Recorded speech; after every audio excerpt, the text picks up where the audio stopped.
Welcome to Big Blend Radio with your hosts, Lisa and Nancy, editors of BigBlendMagazine.com.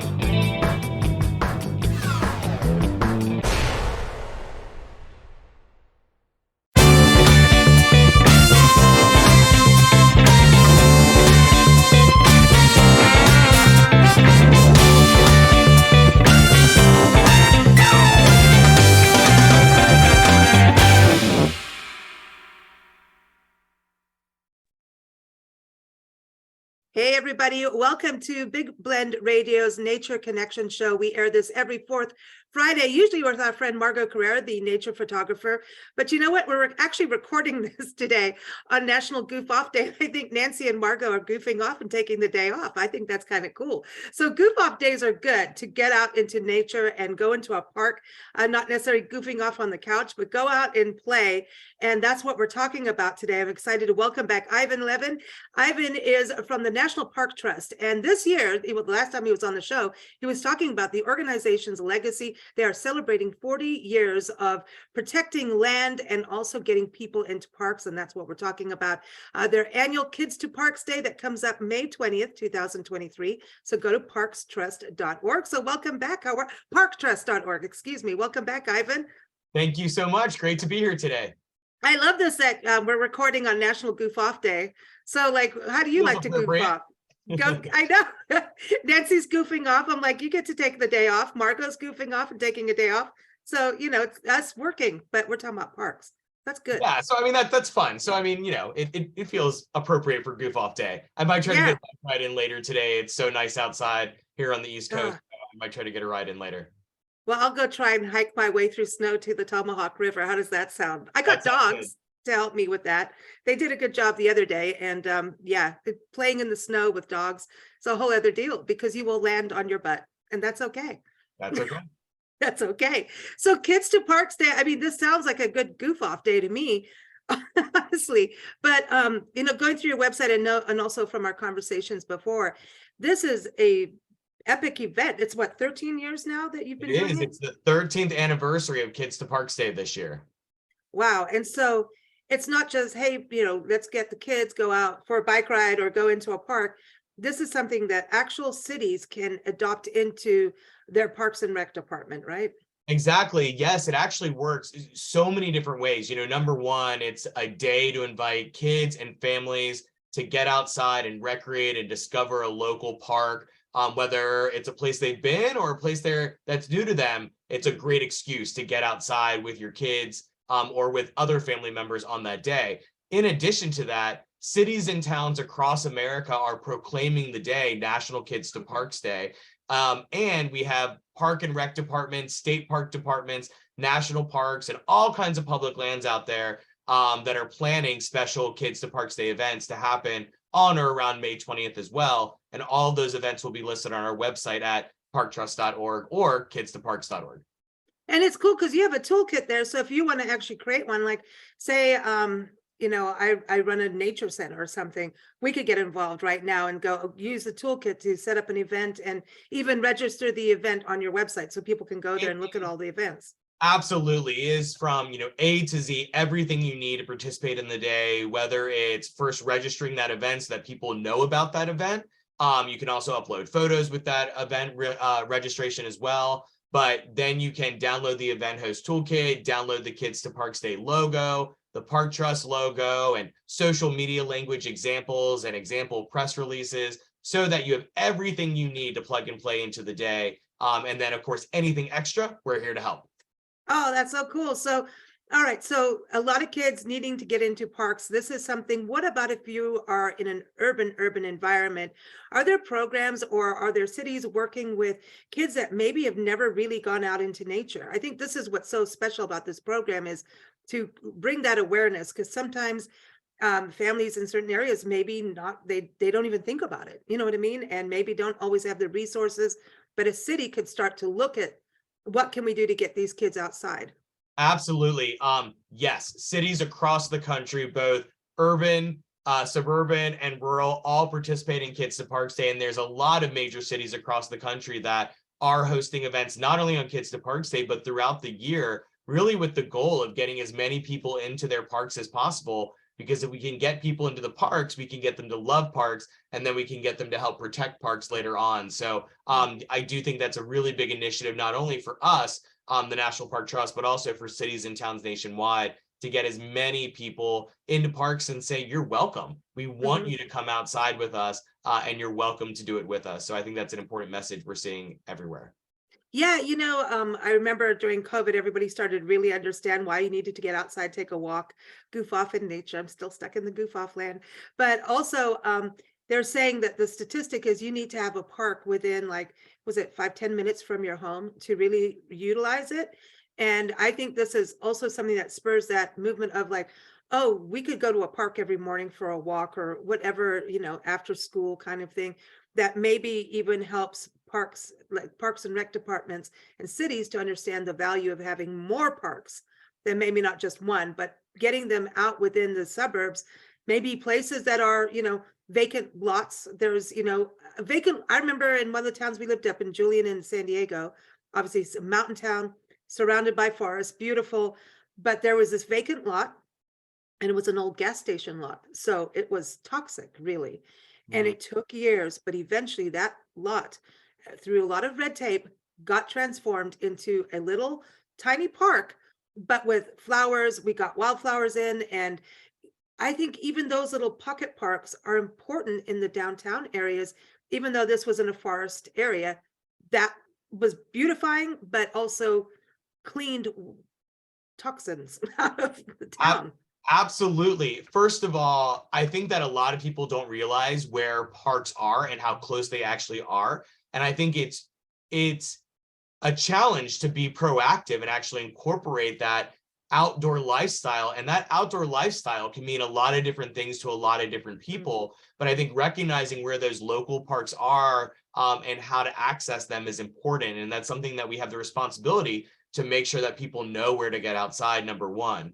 Number two, and as the National Park Trust has an app called the Park Passport app that will help you find parks all over the country, local parks, state parks, national parks, all kinds of public lands and waters, including national marine sanctuaries. But in a former life, I worked with an amazing program in Albany, New York that did guerrilla gardening, which is exactly what you're describing. It was kids from Albany working with an adult mentor who saw these vacant lots.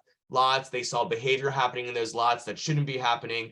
They did guerrilla gardening. They went over and took over, planted flowers and trees and made it a green space, and did this all across the city. And so it's been done in Albany. It can be done in many other places, but I always remember that amazing project because it really was, novel and different at the time. That's a really good example of getting that kids out for, Kids to Parks Day. We were in North Carolina, outside Chimney Rock State Park in North Carolina, outside Asheville. Beautiful little quaint, kind of feels like you're in the Old West in a way, but you're in Appalachia country. And it's right by Lake Luna, or Luna Lake. I never get it right, but anyway, it's the lake where Dirty Dancing was filmed. And she came out of the water and it was really cool. Mountain Lake. No, well, Mountain Lake's in Virginia, so that's not North Carolina. It was filmed all over, but this one scene was filmed there. But anyway, excellent. This lake, here's this old bridge from the 1900s. Road people said, we need to take this bridge down. It's, we need to do a new bridge because this is getting dangerous. And this community, and I mean a small mountain community, got together and said, oh, heck no, you're not taking this down. This is a historic bridge. You go build your bridge over here. We'll take the old bridge. And what they did is they created a flower garden that you wouldn't believe. You walk down this historic bridge. It's safe to walk on. You're seeing the lake and river. They even have an underground, under the bridge, dog park where it's shaded, like a little dog area with dogs and flowers, pollinator gardens, children's gardens. So it's a little park in a place like you would just, Well, that's the magic of Kids to Parks Day, right? It gives you the opportunity, and families an opportunity to discover places just like that are all over communities across the country. And Kids to Parks Day is such a great reason to get outside and discover those places. But do something with it, not just go to a park and play, right? What about cleanup, doing some, litter pickup? I think if kids get into those programs, then they'll go, I'm not littering again. Look at that. I had to pick it up. Ew. Absolutely. I mean, I think the helping families recognize the importance of outdoor recreation and how that contributes to our overall health and wellness, but also instilling that sense of stewardship or park protection at a young age. And when kids see their parents engage, and when parents engage with their kids, it really does become this ethic that the family and that the kids grew up with. And that's how it does get passed on generation to generation. So exactly as you're describing. Another thing for kids I want to touch on is the Kids to Parks Day, but then there's also that program for fourth graders, right? For families to know about. Like once they get your app, they can learn where the parks are. Because it's like your passport, it's like your passport in the palm of your hand, especially if you're road tripping this spring and summer. Get out there, use the passport, and make more memories, right, in parks. But tell us a little bit about that initiative for fourth graders, right? Doesn't that kind of tie in? Yes, absolutely. So there is a national initiative called the Every Kid Outdoors program, which allows every fourth grader to download a park pass for free. And it gets not only the fourth grader, but their entire family or everyone in the car with them into national parks for free for an entire year. So it's an amazing opportunity. It's free to every fourth grader across the country. And it's something every family should really take advantage of, because it really does break down a barrier for many, many families of just getting into the park, free of charge. So Yeah. not only is the Every Kid Outdoors program out there, but throughout the year, there's also fee-free days that happen with federal lands where families can get into national parks for free. Definitely check, online to see what those dates are for 2023. But if you have a fourth grader, you can get into national parks for free for the next year. Cool. Well, and the other thing is, this is something where kids go into, like national parks, state parks have it too. Don't they? The junior ranger program. I love I want to be a junior ranger. The Junior Ranger program is amazing because it allows kids to experience parks in a way that feels really comfortable for them. So whether it's recreating that classic wide brim National Park Service Ranger hat, or it's practicing what it's like to be on a battlefield, there's so many amazing Junior Ranger programs that are unique to each park that really deliver that important takeaways and deliver that to the kids during these Junior Ranger programs. And most of them are available to download from home, so that if you're interested in a park, you can download the activities and actually earn a virtual Junior Ranger badge. Just check the park's website for more information. That's cool. And I'm glad you brought that up, because weather has been weird across the country this winter and into spring, and things do happen. So I always say, go to nps.gov, find your park on the National Park Service or a state park, and see if there's any alerts with maybe road construction, even to see before you go. And sometimes you have to make reservations depending on the park. That's another thing to know about beforehand.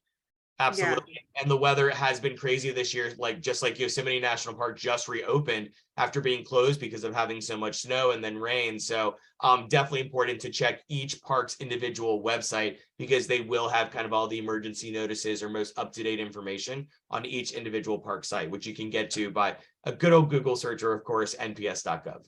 But what about also your app? You have the information on your app too for people, that like when people can find the parks and then you go, oh, I want to go here, then go from, the app. Tell us how people can get the app, because and what they can find on it. It's cool.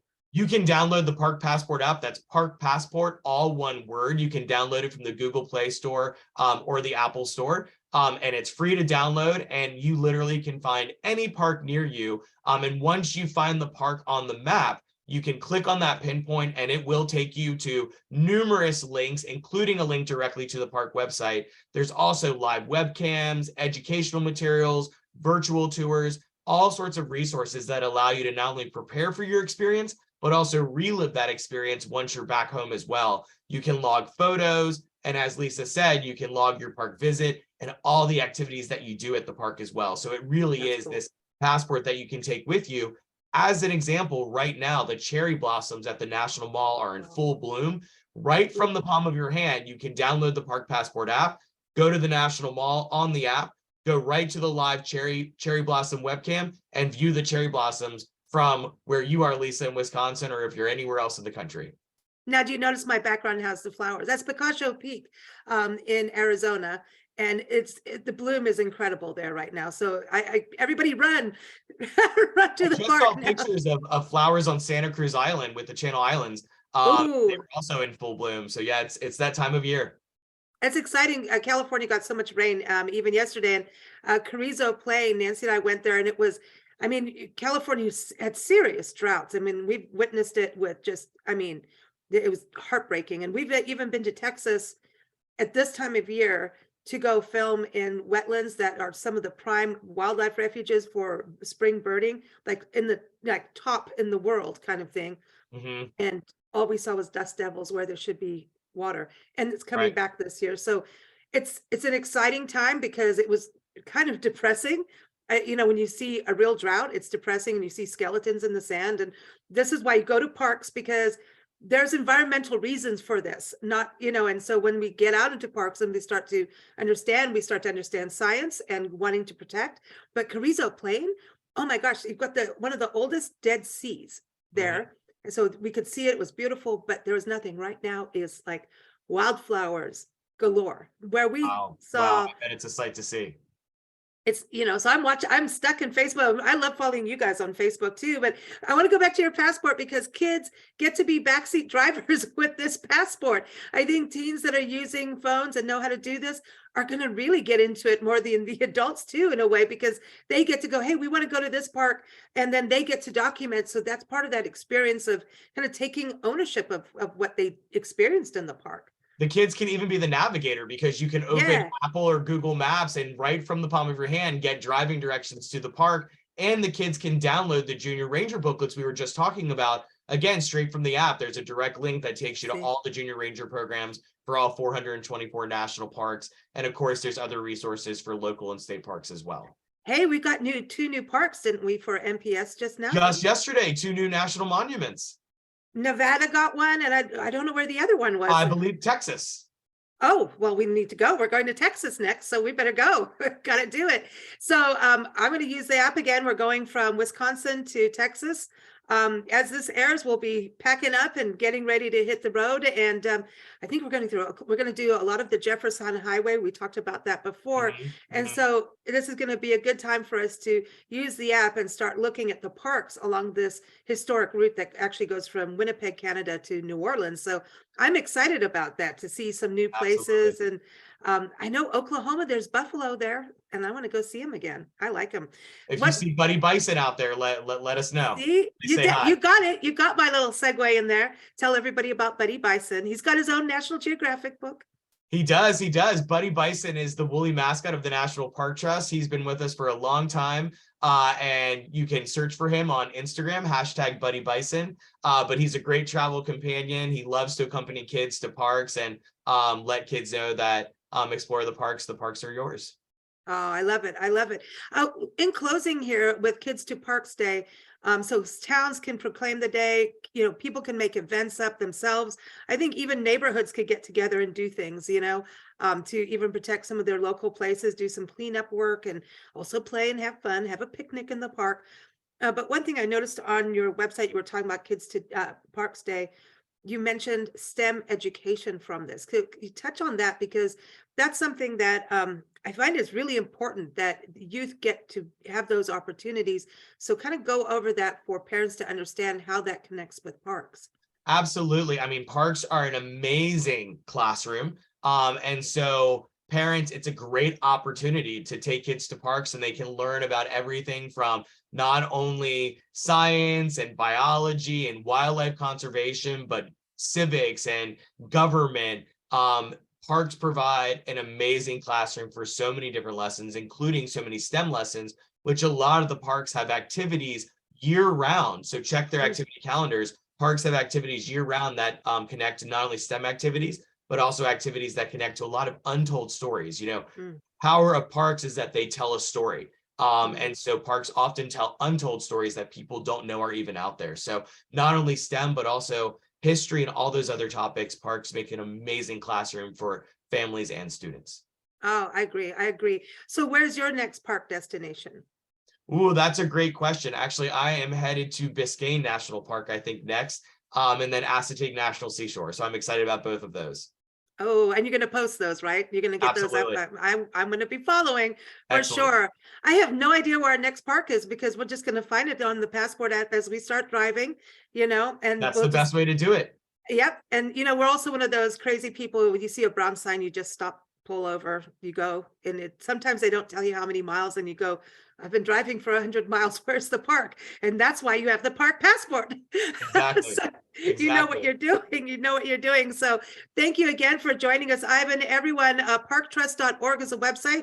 The event is May 20th, 2023. And right at the top of their website, again, they have the link for Kids to Parks Day. I encourage you to follow them on Facebook, Instagram, Twitter, all those great social media places. And of course, keep up with us at bigblendradio.com. As I was saying at the beginning, we do this show every fourth Friday with Margot-Carrera, and I encourage you to go to her website because she's got awesome, you put nature in your home, and she has wonderful scarves with natural photography on it, really beautiful. So go to CarreraFineArtGallery.com. Thank you so much, Ivan. Thank you so much for having me.